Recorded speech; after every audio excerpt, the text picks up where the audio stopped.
물은 살아가는 데 있어서 필수 자원이죠. 물이 없으면 동물이고 식물이고 간에 차별 없이 지옥행 열차에 탑승하게 됩니다. 그러다 보니 가뭄이라도 찾아오면 아주 난리가 나는데 최근 가뭄 때문에 진짜 죽겠다 살려줘라를 외치고 있는 나라가 있다고 하죠. 바로 북한. 사실 북한은 가뭄 때문에 작년에도 피해가 심각했다고 합니다. 비가 안 와서 물 없는 뻘에 모를 심기도 했다고 하니까. 그런데 북한은 현재 작년보다도 심각한 가뭄이 찾아왔다고 하네. 2023년 2월 26일부터 3월 29일까지 약 한 달간 북한 지역에 내린 비는 12.1mm. 이는 평년의 절반 수준밖에 되지 않는 수준이었고, 북한은 가뭄에 대비한 준비를 했다고 하지만 아무런 효력 없이 올해 농사를 망칠 것으로 전망했다고 합니다. 결국 북한은 앞으로 극심한 식량난에 허덕이면서 아사자가 속출할 수도 있다고 하는데, 자 그럼 오늘의 1급 비밀, 이거 인디언식 기우제라도 지내야 하나? 모기도 알을 못 간다는 북한 가뭄편 지금 바로 시작합니다. 지난 2022년 가뭄으로 인해 한 번 세게 데인 북한은 가뭄에 대한 대비에 들어갔습니다. 이러다가 인민들 다 굶어 죽게 생겼지 않간 뭔가 대책이라도 마련해야겠어. 저희 먹을 건 구할 수 있는데 굳이 신경 쓸 필요가 있습니까?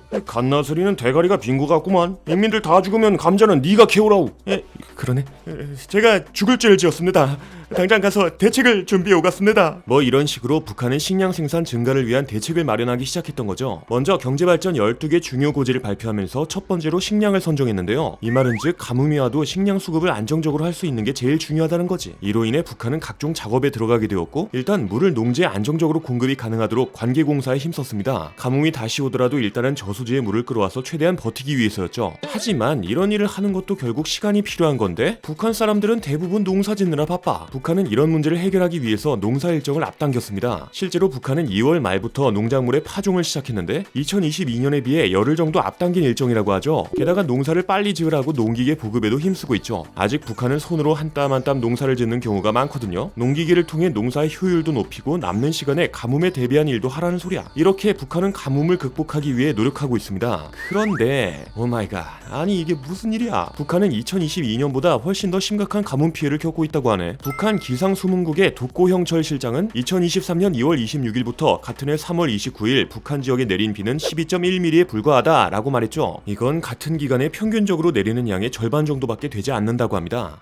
북한에서 직접 이런 말을 할 정도면 상황이 여간 심각한 게 아닐 것 같은데? 라고 생각하고 계신 분이 많으실 텐데요. 미국 해양대기청의 위성 자료가 보여주는 전 세계의 가뭄 지수를 보면 북한의 가뭄 피해가 얼마나 심각한지 알 수 있죠. 먼저 작년에는 북한의 가뭄이 4월부터 시작했습니다. 해양대기청은 가뭄이 심각해질수록 노란색에서 검붉은색으로 점점 진하게 표시하는데, 2022년 4월 11일에서 17일 주간의 위성 자료를 보면 북한 곳곳이 노란색과 검붉은색으로 물들어 있죠. 그러나 올해 북한의 가뭄 지수를 확인하면 작년보다 훨씬 빨리 가뭄이 시작해버리네. 2023년 3월 6일에서 12일 주간부터 북한 중부지대를 중심으로 진한 노란색과 붉은색이 곳곳에 나타난 거야. 이 말은 즉 작년보다 가뭄이 한 달은 빠르게 시작되었다는 소리입니다. 실제로 2023년 3월 11일 북한 조선중앙TV는 가뭄이 심각하다고 보도했는데요. 3월 1일에서 10일까지의 북한의 평균 강수량은 1.8mm, 이건 평년의 20% 수준에 불과하다고 하죠. 이후 가뭄은 잠시 소강 상태를 보이긴 했지만 2023년 4월 17일에서 23일 사이 다시 악화되었습니다. 함경남도와 황해남도 일부를 제외하면 싹 다 노란색과 붉은색으로 덮여 있었죠.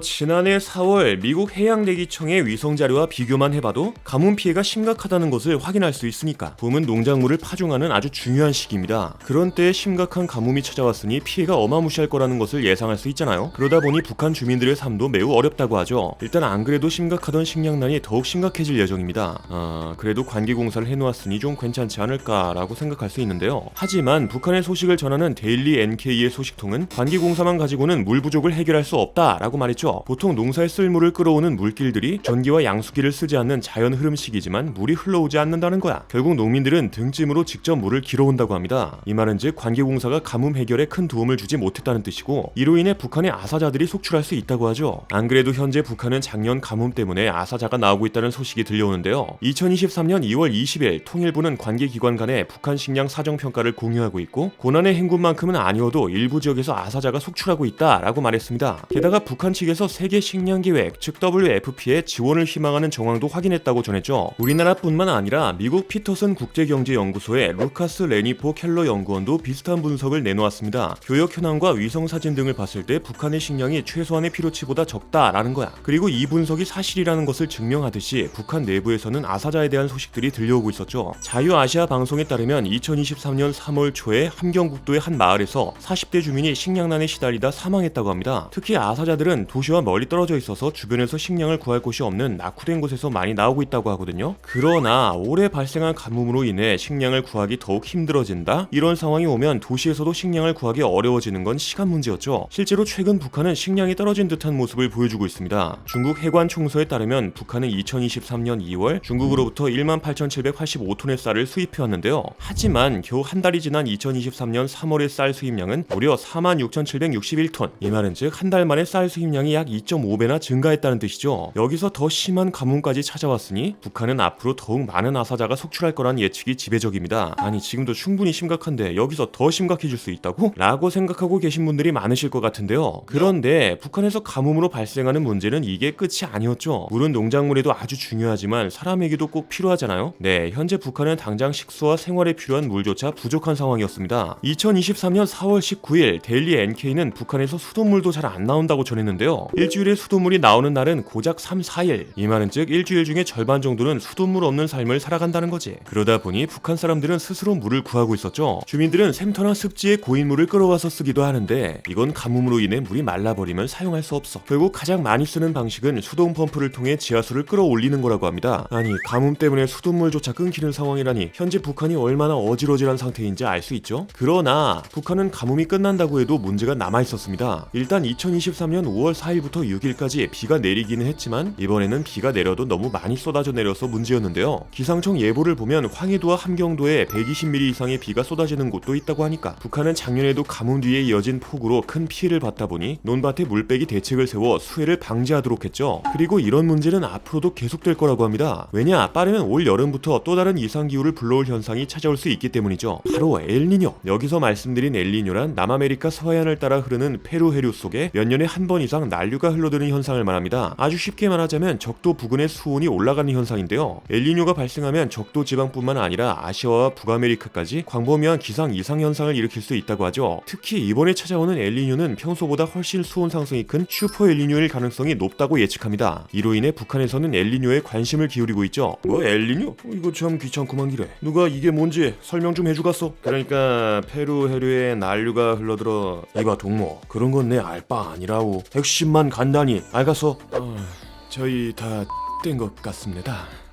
그거 큰일이구만 기래. 당장 노동신문에 기사 쓰라고 전화라고. 뭐 이런 식으로 노동신문을 통해 엘니뇨에 대비하라고 당부했습니다. 그렇다면 엘니뇨가 북한에 어떤 영향을 끼치는 것이냐? 노동신문의 기사에 따르면 엘니뇨가 일어난 해에 북한의 기후 특징을 봤을 때 봄에는 냉한과 가뭄이 발생하고 여름에는 폭염과 함께 북부 지역에서 극단적인 폭우가 쏟아진다고 하죠. 그리고 가을철에는 저온 현상이 나타나고 늦가을이 되면 비와 눈이 내리는 등 재해성 이상기후 현상까지 발생한다고 밝혔습니다. 북한은 이에 대비해서 저수지, 관계물길, 해안 방조제, 하천의 제방 실태를 점검하고 중소하천을 위주로 제방 보수 등을 6월까지 끝내야 한다라고 강조했죠.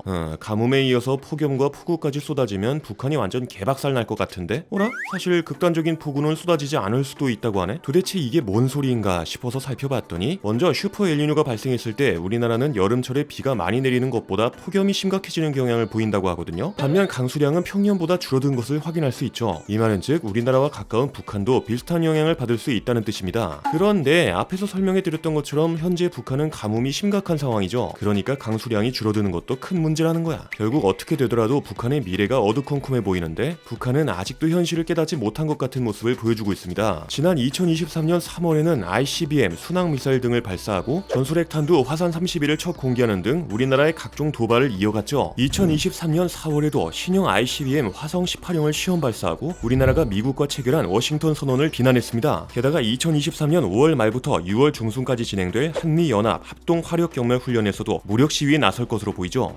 북한 주민들이 죽어나가고 있는데도 저런 일이 목숨 거는 걸 보면 아직 정신 못 차린 것 같네요. 자, 그럼 북한은 역시 북한 하는구나 라고 느끼면서 오늘의 1급 비밀 마치도록 하겠습니다. 다음에 또 다른 이야기를 담은 서류 1급 비밀 파일을 들고 다시 찾아오도록 하겠습니다. 감사합니다.